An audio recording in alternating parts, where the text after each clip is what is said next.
Well, that was easy. Stadiums are empty everywhere we go. Tottenham get battered everywhere we go. That was the song I kept hearing over and over and over again. What an amazing result. 4-1 to the Arsenal. I was just a bit let down that we even considered a goal in the first place, because that was brain dead from Zubimendi. But you know what? I'm gonna let it slide because we have the 3 points. We have 4 goals, all from open play. No single set piece goal today, so they can't be calling us set piece FC anymore, can they? We scored 4 open play goals, 4 excellent goals. Trossard was excellent. Eze, I predicted he was going to score 1 goal. He was like, nah, mate, make it free. What? Those goals were excellent, and from his facial expression. When he scored the hat-trick, I said to myself that one day I want to feel exactly the way Eze felt when he put that third goal in. Because I could see it in his face. It was pure bliss. It was him fulfilling his dreams. And that is one thing that I want to feel before I die. I want to feel like I fulfilled all my dreams, because that was just excellent. So let me go into player ratings. Starting from Raya, I would admit I can count on my fingers how many times I saw him in the entire match. That was how jobless he was in the match. There was nothing that he had to deal with really, except for a long-range shot from Richarlison and another long-range shot from Xavi Simons. A long-range shot from Xavi Simons, a longer range shot from Richarlison, and that was everything that I saw that he dealt with. So I would say the goal was never his fault. It was some bad play from Zubimendi, and he got caught out, which is okay. We still won the match, but Zubimendi needs to cut that out of his game. It's not something I attribute to him, so I will just leave it as a one-off. Now, right back. I was praying to God that Timber was not injured, and everyone can see why. He is pivotal, going forward, defending, passing, his interplay with Saka, his interplay with Merino, his interplay with Zubimendi and Rice. It is absolutely amazing what he can do with the ball, and his burst of pace, taking the ball through the midfield and trying his best to lay it off to Eze, lay it off to Merino, lay it off to Saka is just a beauty to watch. Every time I see him on the ball, I feel blessed that we have such a player in our ranks, which is absolutely amazing. By the way, we have Jurriën Timber as our right back in the Premier League and in Arsenal. Is just an amazing thing. He doesn't even give any glimmer of hope to Ben White of ever getting that shirt back, because of how well he plays, how well he attacks. He's literally one of our most important players, and I can't even overemphasize that. And then going to our 2 centre backs, I'm just going to do their ratings together. Oh, I didn't give it right. Raya gets a 7 out of 10. Timber gets an 8 out of 10. Our 2 defenders, I didn't really see them do anything. I can't give them more than a 7, because it just felt like they didn't have any work to do today. The goal was not their fault. The things that they had to do, passing out from the back, they did it perfectly. They didn't really have anything to deal with, so I'll just give both of them a 7 over 10. Calafiore, I'm going to give an 8. He was literally everywhere. The only issue I have with him is his passing is not really that crisp. That's the only thing that I would say as a criticism of his play. His passing is not that crisp, but every other thing, bombing forward, being the extra man in attack, being the extra man in defense,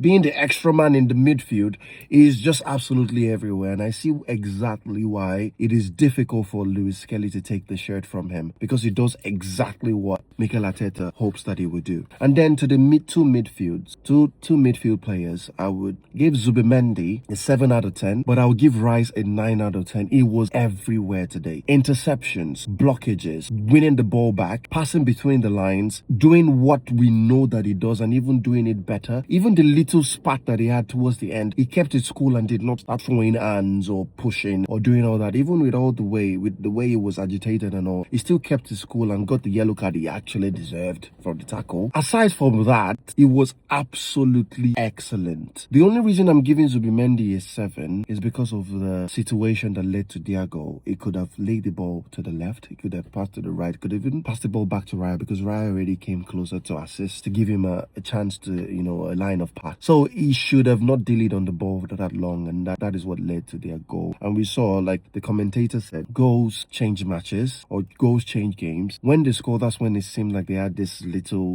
glimmer of hope that they could do something. But thankfully, another goal from Eze absolutely blew that hope out of the water. So we've done the the back line and the two midfielders. And then my man of the match, Eze, gets an absolute 10 over 10. He was immense today. It was just amazing. Everything that he did was excellent. After scoring the 3 goals, which were amazing goals in the first place, his little skill or a little bit of skill towards the end of the match was just bamboozled. I was just bamboozled by it. In my mind, this is the best performance I've ever seen him have. I'm not even talking about as an Arsenal player, as a football player. This is the best match I've seen him play. And that is coming after the whole situation of which team he was going to go to. Is it going to be Spurs or is it going to be Arsenal? And the fact of how important he felt for himself to go to Arsenal, his childhood club.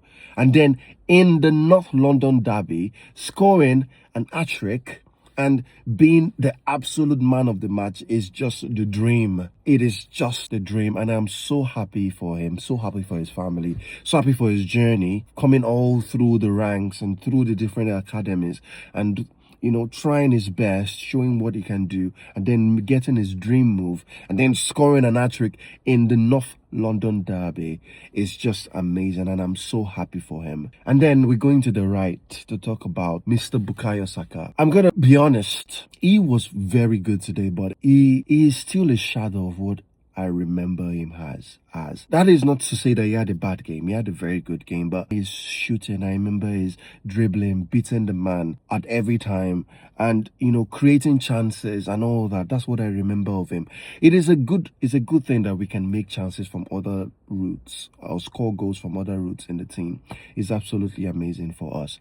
But I need him to, you know, get back to the form that he once had before the injury. I understand that the injury takes a bit of pace of you.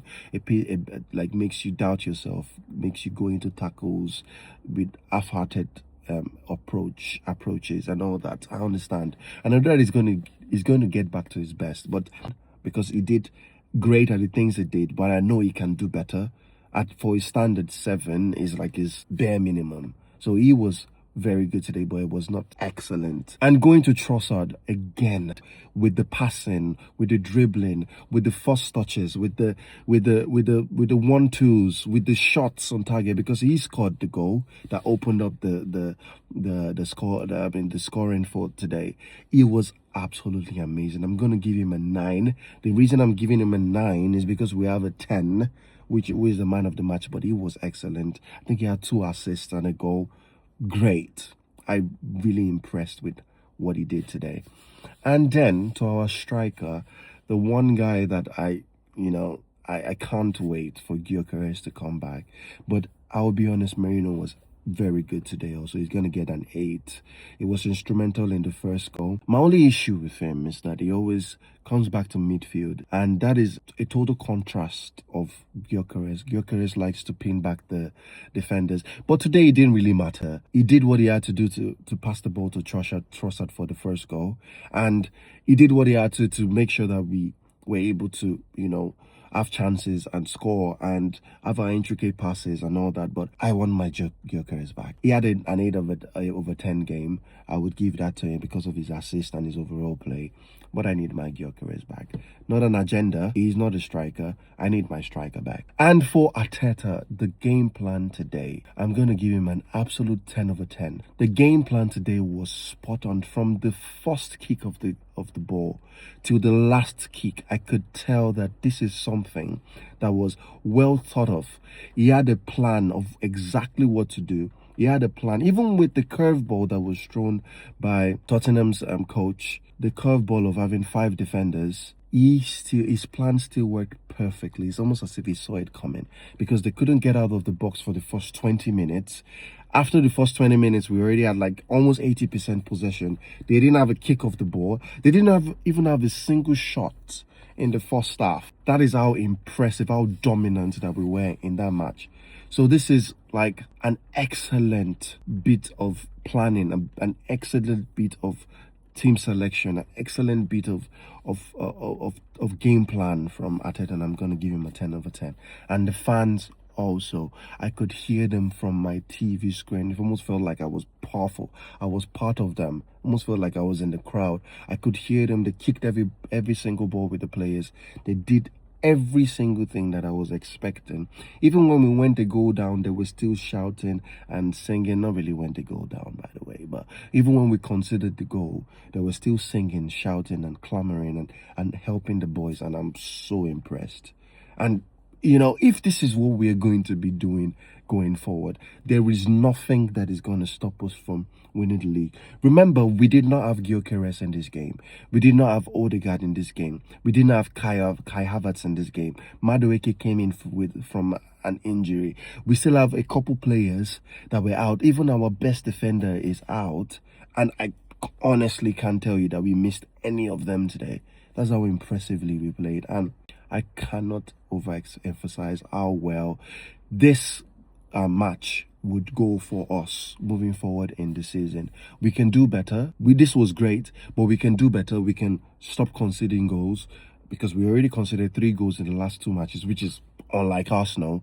We just need to get back to our tight defense, our fluid front, and I'm 100% certain that we're going to win the league. Man City are dropping points. Liverpool are already dropping. They're already down the drain. Chelsea is trying their best, but they're 6 points behind. Man City 6 points behind. Everyone else has no hope, and we are just powering through, and this is exactly what I expect. I'm absolutely amazed, and I can't wait to watch the next match against Bayern. I'm going to be doing the predicted lineup again for the match against Bayern, and I can't wait to see you guys. Please like, share, comment. I want to hear what you have to say. Tell me your best players. Tell me your own match ratings for the players, player ratings. I want to have it all. Thank you. Catch you guys later. Peace.